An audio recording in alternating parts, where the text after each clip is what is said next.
happy meetings are always better than unhappy meetings, so that was a good thing. I think that particular agreement is less than meets the eye. We got some soybeans and LNG eventually.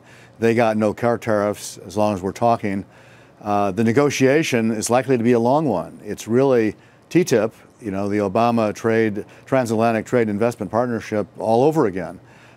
We've been arguing about some of that stuff for 30 years. I don't think it's going to be a quick negotiation. So good thing they didn't break out fighting, but it's not exactly a success. And the China story, as you've said, is not right now a happy one. There don't seem to be any talks at all going on, with the likelihood of additional tariffs at the end of August. So a lot of gloom on the horizon. There's new talking points coming out of the administration. I think this has something to do with Larry Kudlow. No barriers, no subsidies, no tariffs. That would be great, except how are you going to get all the vested interests, both in the United States and the EU, to give up? I mean, in particular, both organizations, EU isn't a country, but whatever you want to call it, they love agriculture subsidies. And by the way, we've got a lot of them too. Yeah, this idea of the 3 zeros is it's a good idea. It's not original. It's hard to get to for exactly the reason you said.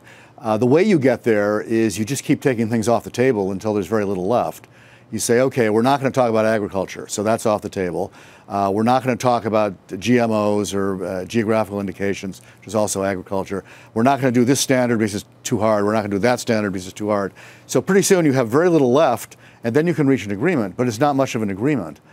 So I hope it doesn't go that way. I hope they buckle down and actually focus on some of these health, safety, and environmental differences that have been dividing us for years, that would save companies literally billions of dollars in cost savings and production savings if we both had the same standards. Can you drill down into that and explain what that is? The hurdle for decades now, right? That they have certain impositions that they want to place on products related to the health. Can you take just one example of why this always seems to scuffle the deals?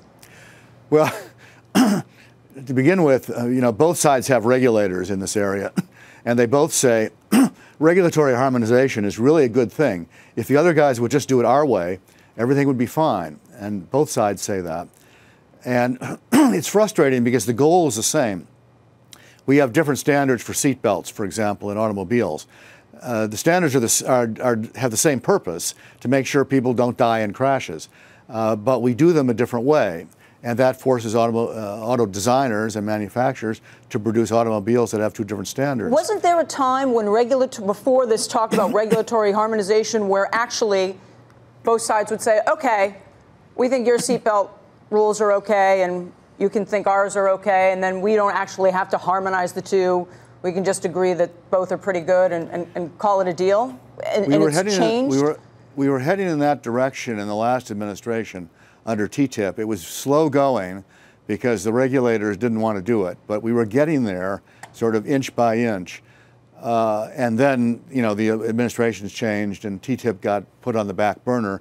This may restart all that, and it's a good way to go. Mutual recognition, your standards are okay, our standards are okay, we'll accept each other's standards, is the simplest way to do it.